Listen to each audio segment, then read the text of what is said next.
Well, good afternoon, everyone, or good morning or evening, depending on where you are, and welcome to Rice University and the Baker Institute for Public Policy for today's Civic Scientist lecture titled Trust in Science, Public Engagement is Crucial. My name is Neil Lane, and I'm the Baker Institute's Senior Fellow in Science and Technology. Before we start, I want to give special thanks to our generous donors, Benjamin and Winifred Chang, who provided continued support for the Civic Scientist program, including these lectures over many years, and the deans of Rice University's Weiss School of Natural Sciences and the George R. Brown School of Engineering for their support of our lectures. I also want to acknowledge the Kavli Foundation and the National Science Foundation for their support of many of this year's webinars and other activities to help disseminate a new report titled The Perils of Complacency, America at a Tipping Point in Science and Engineering, which was published jointly by Rice University's Baker Institute and the American Academy of Arts and Sciences this past September. The report, which is focused on the danger of the U.S. falling behind in science, engineering, technology, and innovation, can be accessed at the links that will be shared on the chat window on the screen. I was privileged to co-chair the study committee for this report, along with my colleague, Norm Augustine, retired CEO and chairman of Lockheed Martin and an aeronautical engineer.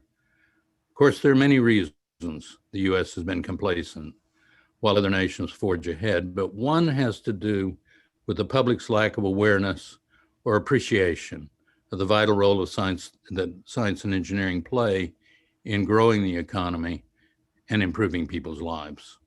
And public awareness and appreciation of science starts with trust. And it's clear that we still have some work to do. The ongoing COVID-19 pandemic has highlighted fracture lines that exist between scientific experts and the public. Even though surveys show that a majority of the US population trusts science and appreciates science-driven policies, this trust seems to wane when certain specific topics are involved. Our speaker today will discuss how scientists can engage more effectively with the public and follow science-based principles of productive science communication. Today's webinar will consist of a presentation followed by a Q&A session. So if you'd like to ask a question, and I encourage you to do so at any time during the discussion, please enter it on the Q&A tab. We'll get to as many as we have time for after our speaker's remarks. Today we're honored to have as our Civic Scientist lecturer, Dr. Alan Leshner, Chief Executive Officer Emeritus of the American Association for the Advancement of Science, known to most of us as AAAS, the world's largest general scientific society. Alan has had a most distinguished career, which I can only briefly describe. He was CEO of the AAAS for 13 years, during which time he transformed the organization, its structure, and its impact. Prior to his AAAS role, he was director of the National Institute on Drug Abuse, NIDA, after serving as deputy director and acting director of the National Institutes of Mental Health. These are both part of the National Institutes of Health. Earlier in his career, Alan held several senior positions at the National Science Foundation, where his responsibilities included funding basic research in the biological, behavioral, and social sciences, as well as science policy and science education. Prior to his work in government, he was professor of psychology at Bucknell University. Alan received his undergraduate degree in psychology from Franklin and Marshall College and MS and PhD degrees in physiological psychology from Rutgers University. Alan holds many honorary degrees and other recognitions by distinguished organizations, including the National Academy of Medicine and the American Academy of Arts and Sciences. He has a deep understanding of science and technology policy, science education, public engagement with science, and has a long publication record addressing both the scientific and the lay communities. We're indeed most fortunate to have Alan Leshner speak to us today.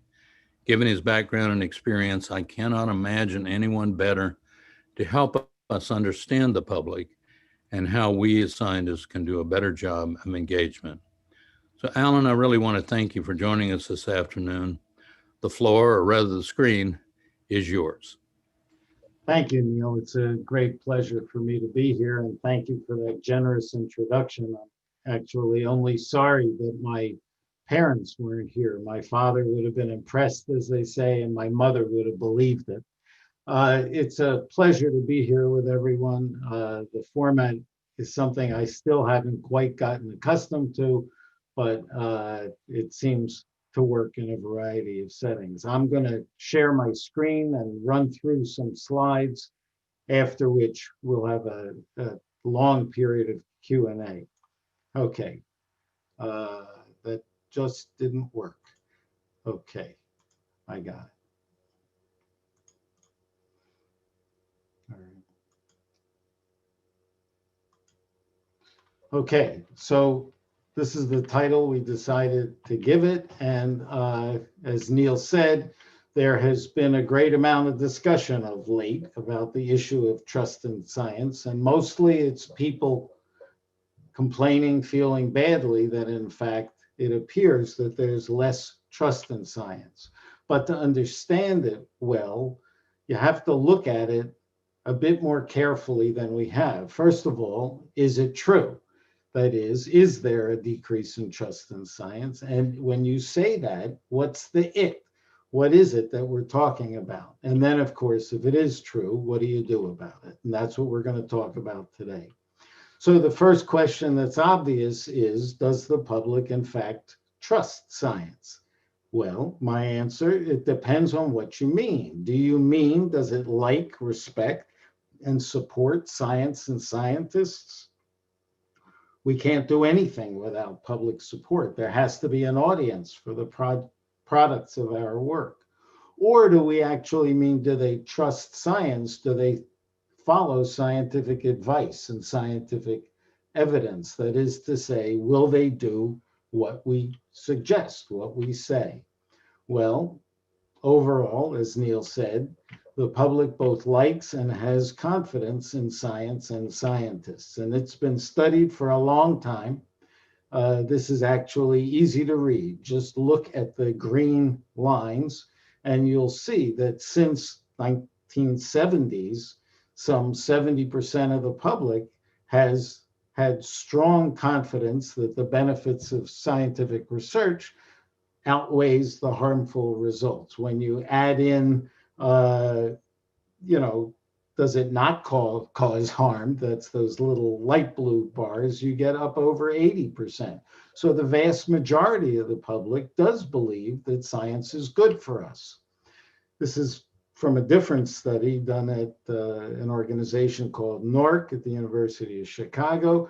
I like this chart because it shows that since 1973, a very high percentage of the public has a great deal of confidence in the leaders of science. In fact, at the moment, second only to the military. I will point out, that won't surprise anybody listening, that in fact, the confidence in the press and in the US Congress has fallen off substantially over those years.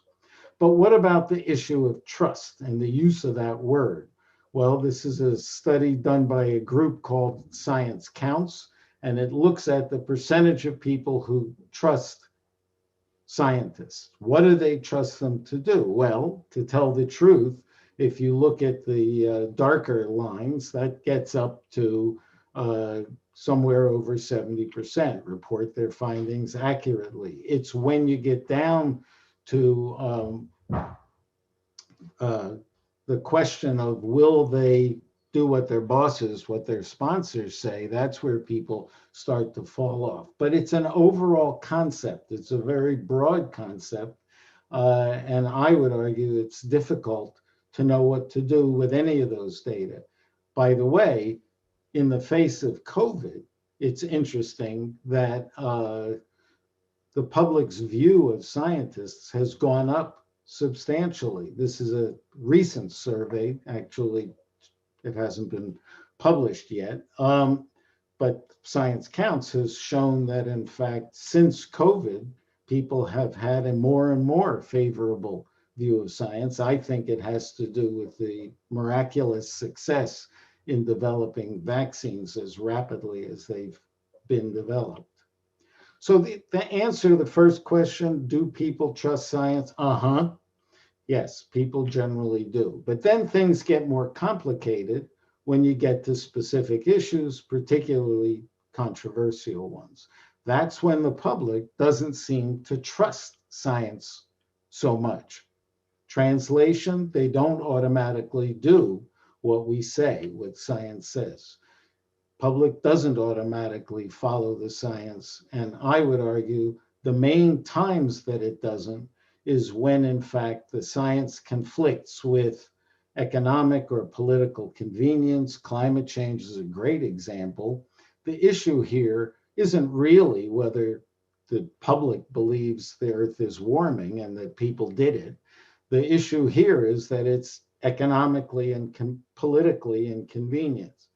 A big issue is when scientific evidence conflicts with peer groups' beliefs or your social group's beliefs. Another one, well, the one that I've had most experience with is when science conflicts with core values and norms. So, stem cell research. It isn't the case that, in fact, the public doesn't know that stem cell research could lead to better diagnostics or better therapeutics. They actually do know it. The studies have shown that. What the problem is there is differences in your belief about when life begins. If you believe life begins at the moment of conception, well, then using embryonic stem cells involves the destruction of embryos and therefore, for you, life. If, on the other hand, like some religions do, believe that life begins at the moment of birth, then you don't have a problem with it because you're not taking a life if you destroy an embryo. Evolution is one I think by now many people know. The problem is one of conflict with core people's religious beliefs. Well, religion trumps science a tremendous number of times. The fourth category, infectious fears, we're going through that as we speak when we're trying to get people to be vaccinated and they're frightened about whether the vaccines are safe or not. And this is interesting this is just an example from the Pew Research Center where you can look at the differences in what the public believes, called US adults, or the other end was what scientists believe. This was a study comparing the public and AAAS scientists, whether it's safe to eat genetically modified foods. Look at the differences. Whether they favor the use of animals in research, safe to eat foods grown with pesticides. The evolution one I find particularly frightening. Only 65% of the public believes that humans evolved over time. And then you get into vaccines, again, at the bottom. So you can see that although the public generally likes science and thinks scientists can be trusted, when you get to a specific issue like vaccination, well, not so much. Atul Gawande published an article in the New Yorker in 2016 that I love about public engagement with science around these kinds of issues. And he said, and he's absolutely right, that to defend their long-held beliefs, they dismiss the authority of science. They argue back by claiming that they have truer scientific authority.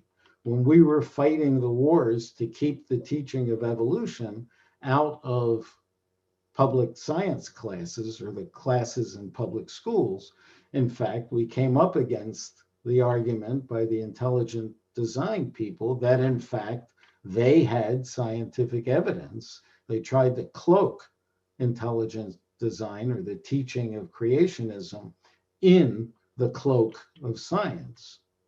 Okay, so then the question becomes, well, how do we increase the influence of science? If science is less influential here on specific issues, how can we increase it? And really, what we're asking for is two things. One is to have science be more influential with the decisions that individuals make. We want more people to get vaccinated. We want more people to believe in climate change. But at the same time, we want a greater influence of science on policymakers. Now, unfortunately, policymakers are also people. By the way, so are scientists.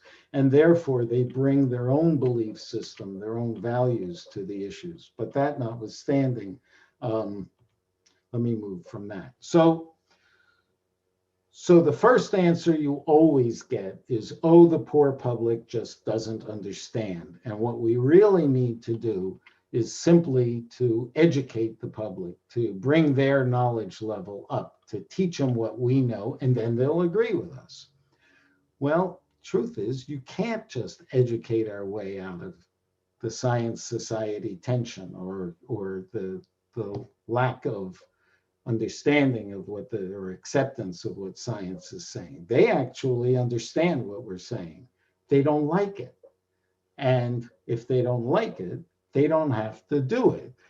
The conflict with their values and their beliefs trumps or wins out over their view of societal benefits. The example I gave you of embryonic stem cells is a great example.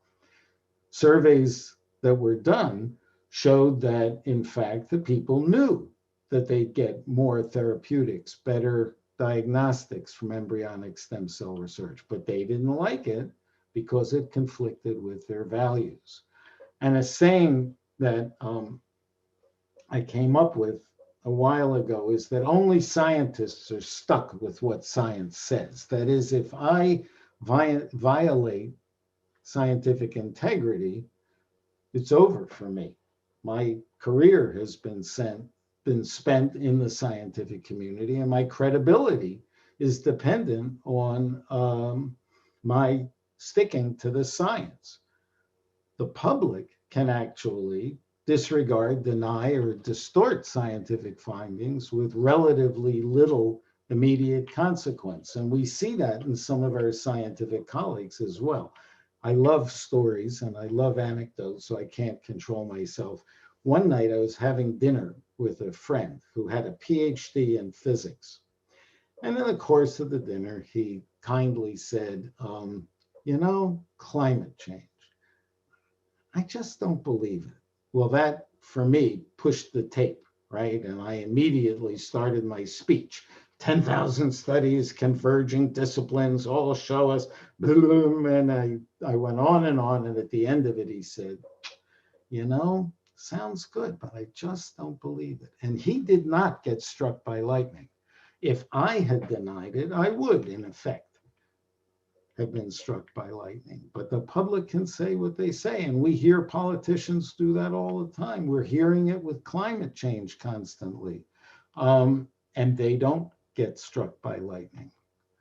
So what do you do about it? Well, Atul Gawande, again, gave us three ideas in that article: is assert true facts and explain it. Well, sometimes that works, sometimes it doesn't. Expose bad science when you see it, and that's important. But the one that I'll focus on for my last few minutes is the notion of engaging with the public. And that's in fact different from just public education or public communication. In communicating to the public or public communication, what we're really talking about is trying to teach them. It's that monologue that I referred to before. But in fact, if you want to engage with the public, it has to become a dialogue, a respectful dialogue, and it's important that it be a respectful dialogue. Public frequently thinks we're condescending to them. And it becomes a two-way interchange where in fact we're listening to. Now, you can't actually engage with people who have extremist views on each side. For example, the evangelical literalists, when we were talking about intelligent design and teaching evolution, or I would say the evangelical atheists, the people on the other side, there is no God and there isn't going to be one, and therefore it can't be true. Well, science doesn't have anything to say about God. In fact, as Leon Letterman always said, before the Big Bang, it's all up for grabs. But the people in the rational middle can have that dialogue, and the vast majority of people, including the vast majority of evangelicals who always get accused of being ideologues, are not ideologues, but in fact want to have this kind of a dialogue. Now, the problem is that effective science engagement is not an innate skill. We all think we're great speakers, but the secret truth is we're not. And the way to engage in science is something that you need to be taught or that you need to learn. And luckily, it's been studied scientifically. 2017, I had the honor and the pleasure to chair a consensus study of the National Science Academy of Sciences, Engineering, and Medicine that had the title Communicating Science Effectively. And I just want to pop through, and I'm going to do it very rapidly, but hopefully in the course of it, I'll annoy somebody so we can have a good discussion. But let me just mention some of the general principles, and it'll highlight the fact that much of this has to be learned, the way to do this effectively. So it's hard, big shock. All scientists know it's hard to communicate, and the public is often somewhat frightened of scientific information out of the fear they won't understand it. But done well, I have yet to meet members of the public who won't understand it or can't understand it. But the truth is, scientific information can be hard. People process information in different kinds of ways, and you have to be cognizant of that. And of course, social influences are very powerful and operating. I made mention before of peer norms. Well, you need to understand where people are coming from, and you need to respect where they're coming from. A big theory is if we just educate them, they'll do what we want. And so if we communicate better, they'll go our way. But the truth is that model has been studied extensively and is wrong. You can't educate your way out of it. You do need a minimum level of understanding, but it isn't about just understanding it better. People don't make decisions based solely on science. They make decisions on a combination of facts and values, just like policy is made on facts and values. We are the science people, so we're the fact people. We're not the values people, but we have to recognize that they are weighing their own goals, values, and beliefs. People hate uncertainty. Science loves uncertainty. We're always talking about probabilities. And if somebody says, is that absolutely true? The first answer is no. Well, we have to be able to find ways to explain the uncertainty and say we're doing the best we can. I remember my friend Tony Fauci was criticized when he first said one thing and then later said, well, there's a nuance to that, and so we're sort of changing it. They said, what? You didn't know it for sure? Well, certainty is very difficult for scientists to claim. This is the only word you will take out of my presentation. Global basically means taking a global issue and making meaningful at the local level. People only relate to things that affect them either personally or locally. And therefore, you have to take the concept and make it meaningful to them, not to me. We love big meetings. When I was the director of the National Institute on Drug Abuse, I had a series of town meetings around the country where I would get up and I'd give a big speech about the science of drug abuse. And then the two extremes would grab the microphones and harangue each other for the rest of the time. The truth is, big public lectures, big town meetings don't actually do very much. What does work is small scale engagement where we do group problem solving is actually the most productive. And then you can read as well as I can, things like science fairs, talking to your neighbors over the fence actually works. Listening. Listening is very important. Scientists are lousy at listening. Scientists love to talk. Witness, I'm talking. But they like to talk, and it's very hard for scientists to listen, particularly if they think that the audience doesn't know as much as they do. Condescension is an enemy. This is my new thing that I'm worrying about, and that is that we use the term science all the time, but it turns out it's very obscure. It's very general, and people have trouble understanding. So, do you trust science? Well, what does that mean? What are you talking about? Oh, science has made this great accomplishment. What are we talking about? What do we mean? And so I believe we need a way to concretize it or make it meaningful and keep it meaningful. All right, another one, engage with, don't harangue the public. The public is just like the rest of us, and they don't like to be beaten with concepts. People like stories. I love stories. People do very well. If you can make it personal, if you can relate what you're saying to a story, an experience you've had or they've had, it works very well. This one I love, no caveats and no clauses. So scientists love to explain something, put a comma, and then say but, or have a caveat. So when I was the NIDA director, I brought you addiction as a brain disease.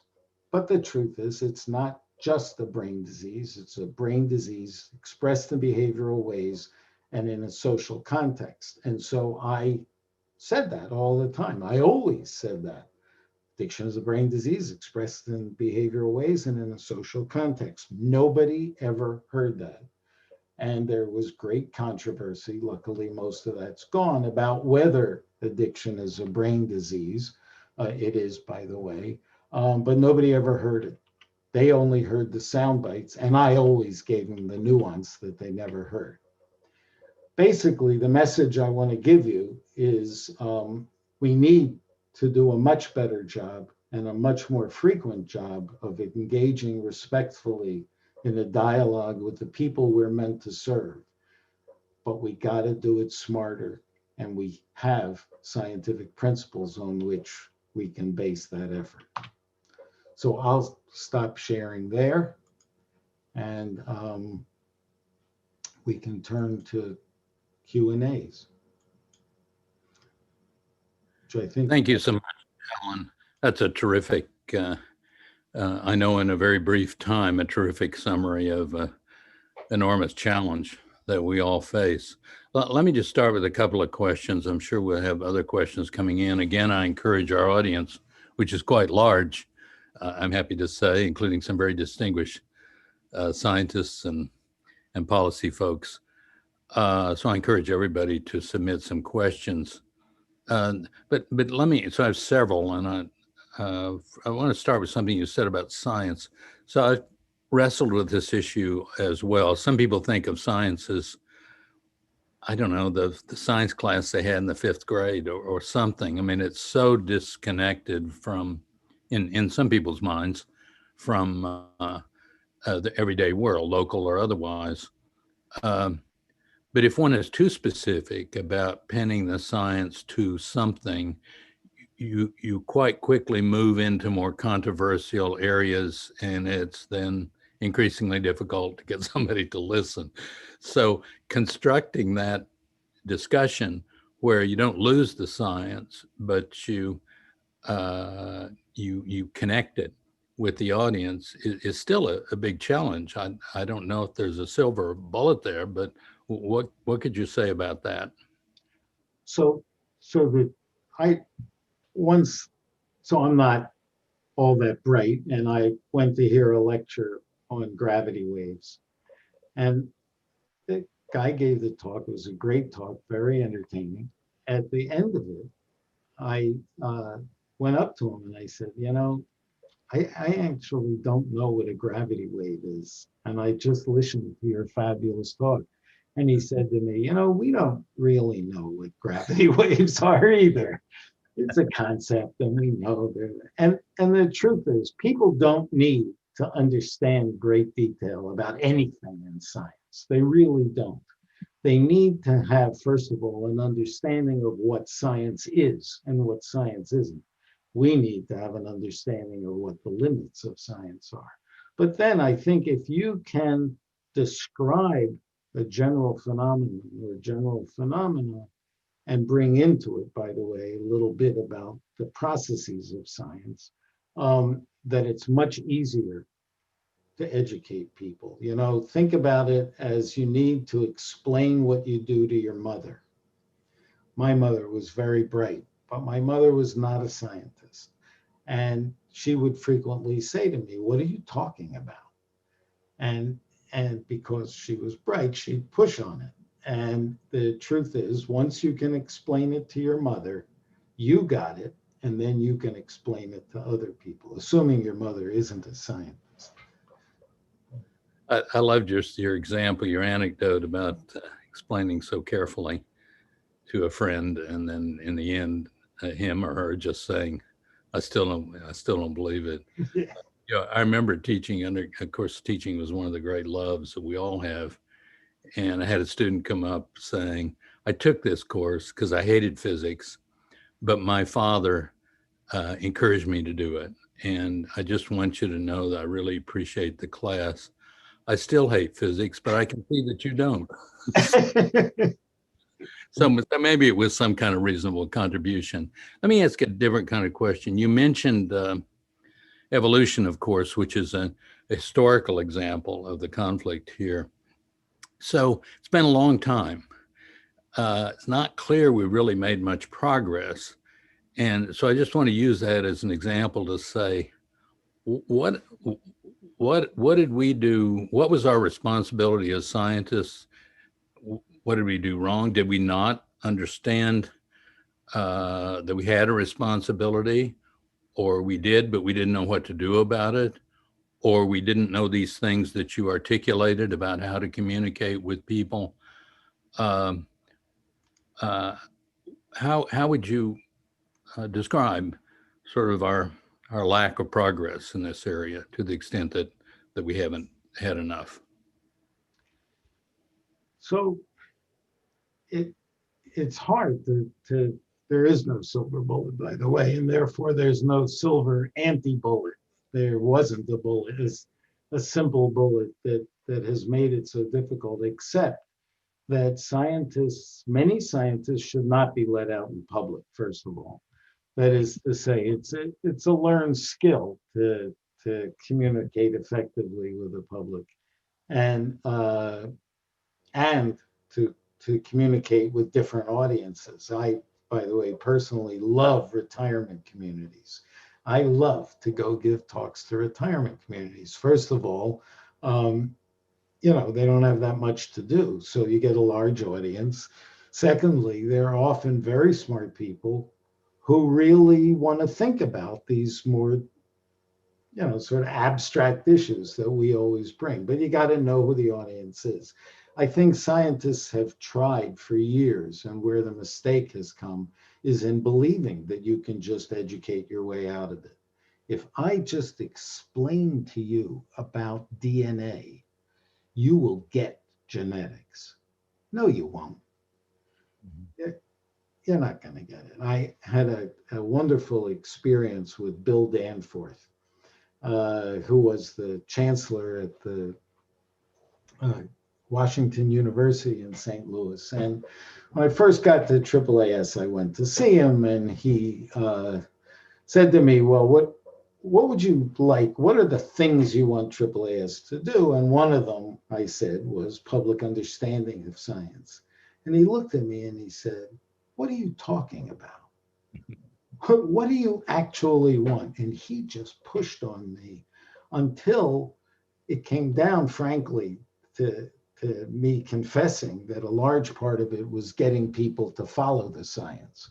But another part of it, and where we came together, was that what we really want is for people to understand the nature of science and the methods of science in a general way, so that when we bring findings, they can actually process it And when we say we think that's true, they'll get it, as opposed to we know that's true.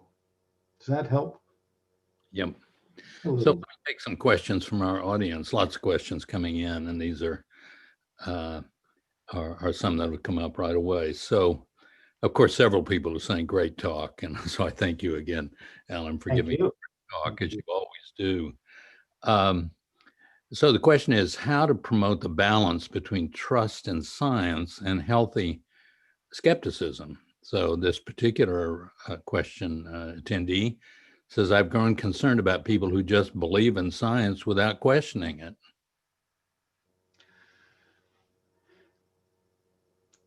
I don't know how big a problem that is. I would like to have that problem more than we have it, by the way. We have many people who question everything that scientists say if it's inconvenient or if it conflicts with their core values. The truth is, healthy skepticism is good, and scientists have to be willing to admit what they know and what they don't know. We have a tendency to get, too authoritative, and we have a tendency, frankly, at times to get hyperbolic and, exaggerate what we know. And I had another slide I took out just because I had too many slides that said, hyperbole is the enemy of credibility. And it's true. Once you get caught exaggerating, it's over. So we have to not exaggerate how much we know, as well as what the implications of what we're saying might be. And skepticism's fine, as long as it's tempered with an evaluation of the data. If 97% of the population believes the earth is warming and people did it to us, it's probably right. Now, it's true there is that 3%. And what if the 3% is right? But the truth is, it's not very likely. And if you have to make a bet on the 97%. Don't bet on the 3%. Probably some of what might be behind the questioner's phrasing here is the hyperbole issue in, say, areas like climate change, maybe science and religion. I mean, there are scientists, distinguished scientists, who essentially have taken the position of using science to attack religion. I mean, so, and there are cases in climate change where probably for reasons that are understandable, namely the politicization of climate change and the things that get said by some policymakers and some in the public, even some scientists, people feel themselves pushed into a corner somehow, and then everything gets elevated. But let me switch to another one here. So this individual is asking for some guidance on communicating to different audiences. For example, can you talk about the kind of information on science that will be useful to legislators and other public policy decision makers versus the general public? I mean, there are a lot of different audiences, and you don't want to be saying conflicting things to different audiences, but somehow if you don't tailor your message, when the bells are ringing in the congressman's office or congresswoman's office and the staff running in and out, and so that's a different environment than meeting with a few people, say in a church group or on other occasions. How should one think about communicating with these different audiences, many of whom have different levels of understanding also about science? So one of the most important things is to try to understand who the audience is and where they're coming from. There's a sign in Hebrew in every synagogue in the United States that says, Da lifnei mi ata omed, know before whom you stand. And I think that is a principle of communication that is vastly important. And I'll tell you a funny anecdote if I can take a minute to do that. I apologize to people waiting for their question to be answered. We, the National Institute on Drug Abuse, we're introducing an anti-heroin medication called buprenorphine, which was very controversial at the time. And I got a call one day from Senator Levin. And he said, come down to see me, and I've heard about this new medication. I want to get it passed, and I want to get it in doctors' offices. And this is what I'm going to say, and you tell me if it's okay.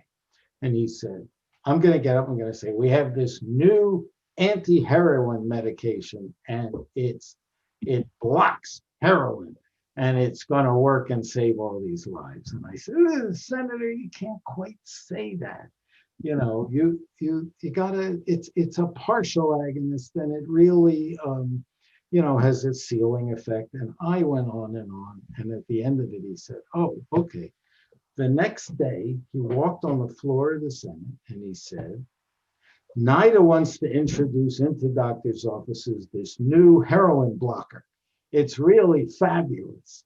I was sitting there dying, and it passed by voice vote. And we now have 2 million patients being treated with buprenorphine. So know before whom you stand is the message. I'm sorry to go on that long. Not at all. So we have another question here. Of course, more praise for your talk, but can you speak to the importance of the challenges of communicating science and engaging with diverse communities, including non-English speakers? But I would broaden the question also, a diversity of all kinds. Sometimes the message that you intend to put out doesn't get received the same, especially by, say, where English is not the first language, or you're from one of these other diverse communities. You can hear things differently.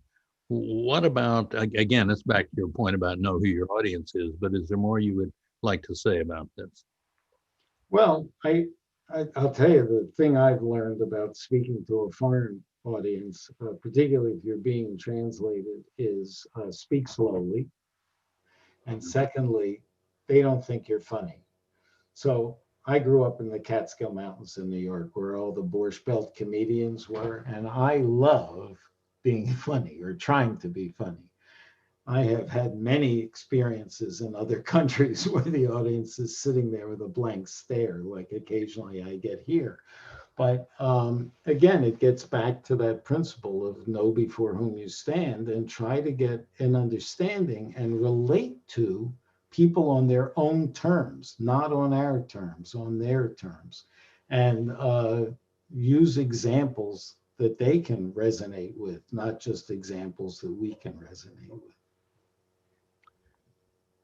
Here's a question that I've often thought about and pondered myself. Science provides dynamic answers, sometimes show previous conclusions are no longer correct. You have to revise your thinking. You commented on this in your lecture, but it often causes confusion with the public. And your example of Tony Fauci, I think it's a good example of that. So what's your advice on somehow getting the right expectations out there? If you don't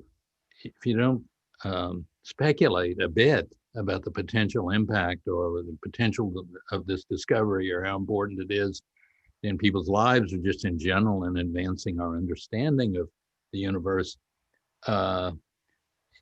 then you sort of fail to help reach the public and get them interested as well. If you go too far, well, and the downside is obvious. How do you handle that yourself, or how would you advise others to do it?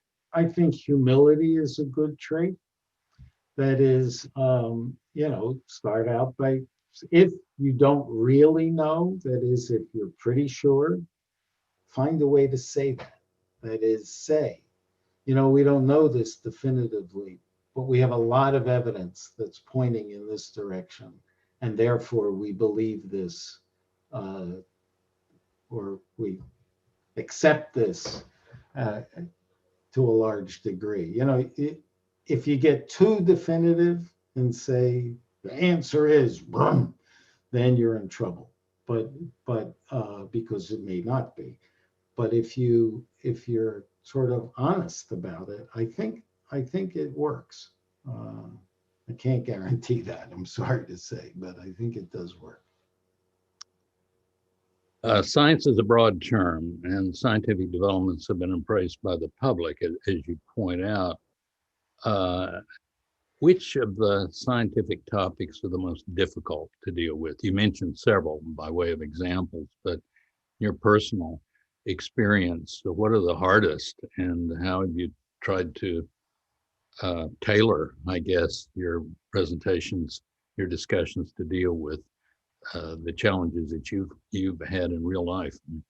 So I can't control myself. Physics is the toughest thing to explain to people. It's also toughest to explain to me.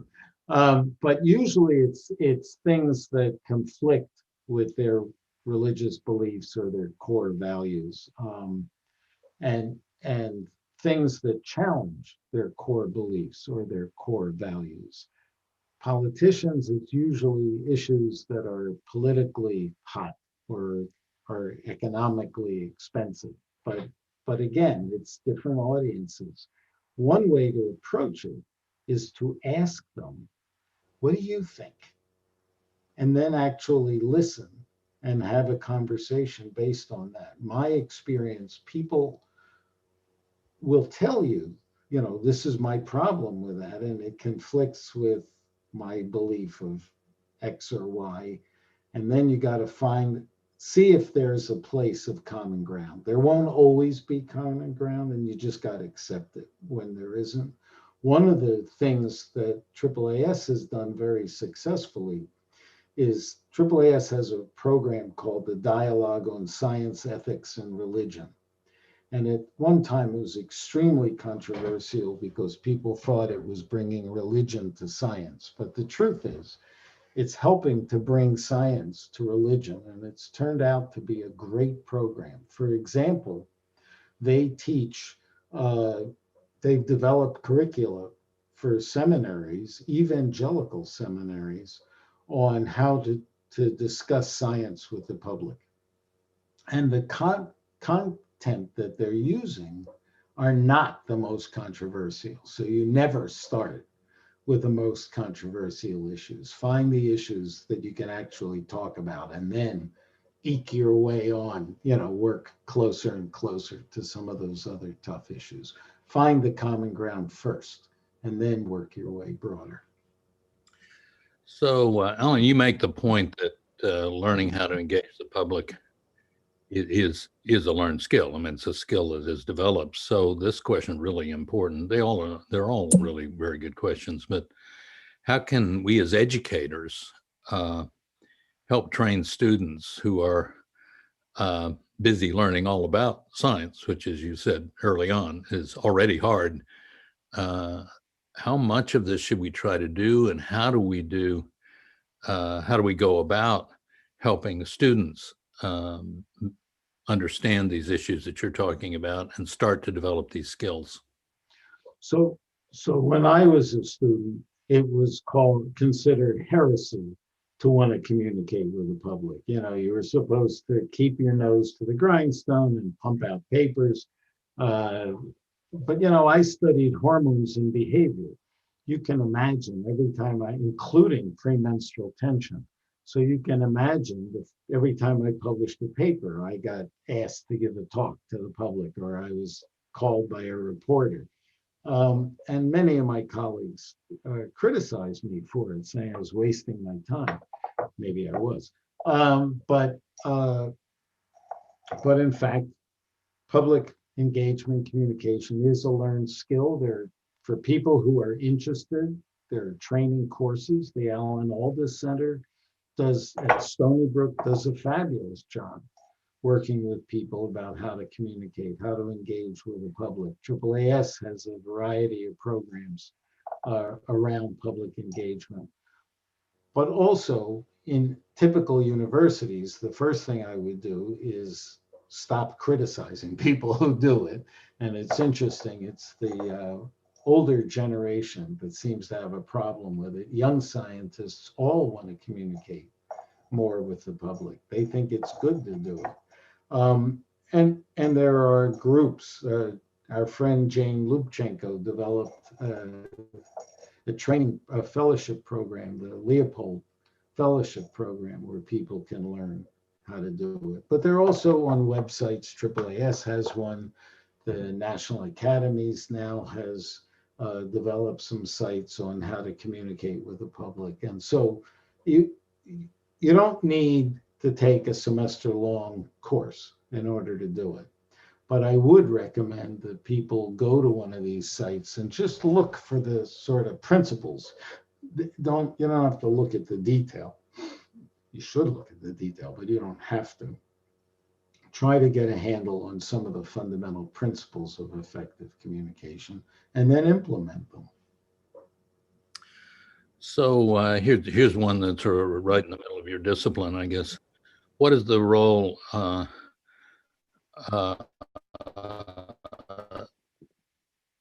Oh, sorry, I'm missing this one. I want to make sure I get it. Seems like some, if not most, of our actions are really driven by emotions. So more often than not, cognitive processes seem to give way to their emotional counterpart. I think we're seeing a lot of this today because a lot of our emotions are running high, frankly, and it tends to leak over into other things we're doing, probably like teaching and having conversations like this one. So is there a way to incorporate those emotions when addressing science-based topics? So there's a big controversy about this actually in the science communication community. People who believe scientists should make very clear that they're people with their own feelings and values and whatever. And I guess that is important. And then there are people who think that scientists should stick to the facts when they're trying to convince people about scientific evidence or get people to do what they want. And I'm of the latter part because I believe people make decisions on the basis of facts and values.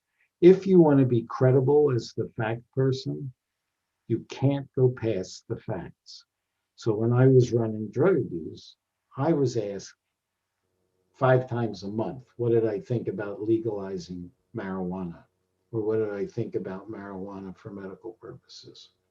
I bored more people to death about the fact that legalizing marijuana is not a scientific issue, therefore I have no opinion. Now I'm a person. Of course I have an opinion.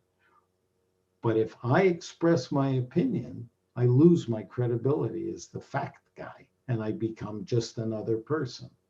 And so you got to, from my point of view, not everybody agrees with me.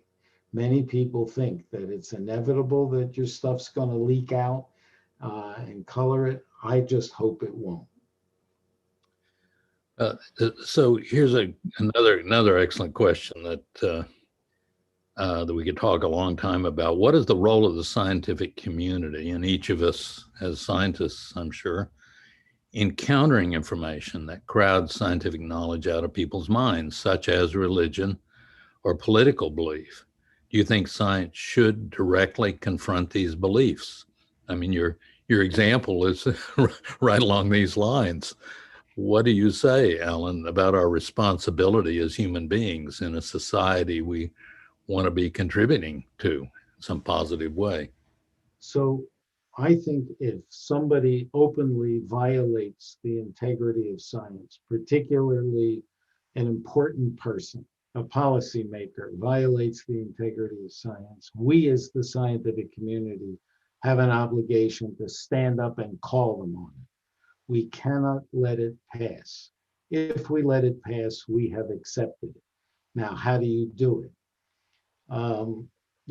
President Clinton called Tony Fauci before an international AIDS conference in South Africa at the time when Thabo Mbeki, the president of South Africa, was denying HIV/AIDS in South Africa. The country had astounding amounts of it. He called Fauci and he said, and then Fauci told the rest of us who were going that we better follow this advice. Do not corner the president of a country. Whatever you do it carefully. Because if you corner him, he will come out fighting. And it was a wonderful lesson because here we were, a bunch of scientists who knew everything, by the way, or at least I knew everything, just ask me. And we were in a situation where you had to correct sort of a scientific misunderstanding. You have to find a way to do it in a way that it can be heard and be acceptable. If you just say, you're dumb, you're wrong, not going to work. And it's hard, I can tell you. Of course, I remember that occasion and actually had conversations with people around the president, around him, and Becky during that period. And I know they were having their own internal challenges, and in some ways, if doing what you describe, I mean, Tony doing what he did, I think could perhaps was helpful to some of them who are trying to do their jobs, be loyal to their president at the same time, save lives in their country. It's a really good example. So one more question here. You mentioned that scientists engaging the public can experience pushback or criticism from colleagues or administrators. So what role do the universities and other institutions that the scientists belong to or employ them have in encouraging scientists to engage with the public? Often the institution is also very conscious of its donors and its political standing and so forth. So sometimes I do have the impression that the leaders of the university are not all that encouraging of scientists to speak out on controversial issues. What are the institution's responsibilities? My own view is that the institutions, as sort of the fonts of knowledge and the home of knowledge, have a big responsibility to help their faculty engage with the public. And, for example, NSF has this societal impacts criterion attached to its grants. But the truth is that you shouldn't encourage your faculty to go out and do it if you're not going to train them on how to do it effectively. And so it's a two-part answer. The answer is, yep, you need to encourage them to do it. And it is in the institution's interest because the community likes to be engaged. But you better teach them how to do it so they don't go out there and cause a catastrophe. That doesn't mean censor them, just to be clear. It means don't let them go out and just say whatever they want to say. It's not that simple if they want to have an effect. I have one more question. We're out of time in just a minute or two. So what do you see as the role of the media in sharing science, or anything else for that matter, but we'll just stick with science? To what extent do you recommend scientists communicate directly with the public versus working with the media to engage the public in science, or both, or either, or how to have media? There's the media and the media. I mean, there are media who you should not use to communicate with the public because they'll distort what you say. You have to look at who you're talking to or who you're talking through. But I'm a big believer that the media, and they don't always agree with me, is the best way to communicate science, because science journalists, trained science journalists who are good at it, value bringing scientific knowledge to the public. Where you have to be careful is if you know there is an overlay that will inevitably be placed upon whatever you're saying, an ideologic overlay of any kind, don't do it. Don't take the risk. They win. You won't win. We all think we're the smartest people in the room, and therefore we'll just give it to them straight and they'll do it our way. If you know that they have a history, it's okay to say, no, I'm not going to do it. But my belief is that particularly science journalists are one of the most important educational systems in the country. The problem is they don't like the term educators, but they are. Well, I'm sorry to everybody. We are out of time, and there's lots more questions that we didn't get to, and we will try to make those try to follow up in some way to those that we've missed out on. So please watch future webinars on topics related to science and public, and in general at the Baker Institute. There are all kinds of webinars coming out. We miss seeing all of you in person who are generally able to attend our lectures. That will happen again sometime down the road, but we're delighted that all of you could join us for these webinars, especially the one today, and that includes people all across the country and sometimes across the world. I do want to thank our speaker, Dr. Ellen Leshner, who I do believe is actually the smartest person in this room today. So I understand your humility, but we generally, we so much appreciate you sharing with us your experience, your insights on this very important issue and spending time with us today. And once again, everybody, if you're interested in this Perils of Complacency report, just please check the links on the chat or just go to the Baker Institute website. So Alan, thank you again.